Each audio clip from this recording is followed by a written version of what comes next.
Mirë po, a do duhet që të kishim edhe më shumë staf duke ditur numrin kaq të lartë të pacientëve?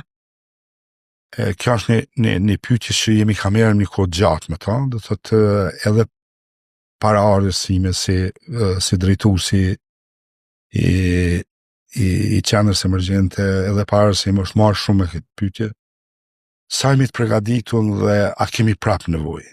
Do thotë një pej lamive që është ma deficitare tani për tani në shëndetësinë e Republikës Kosovës është mjekësia emergjente.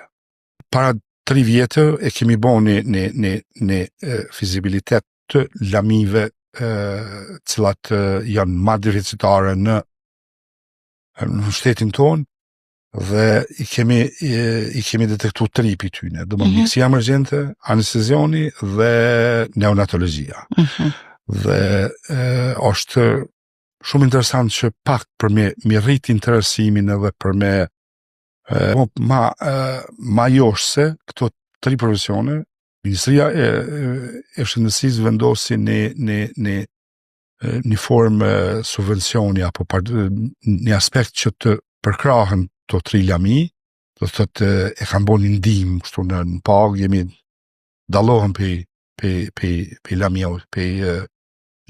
lamive tjera. Dhe për këto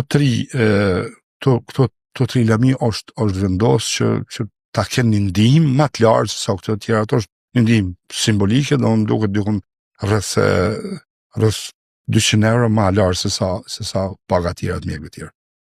Por, edhe përkundër kësajne, mjekësia emergjente prapë ka ngecë edhe sa për shafune nuk është më atraktive, nuk është duket atraktive për kuadrin e ri, për mjekët e ri që pikryjnë fakultetin e mjekësisë.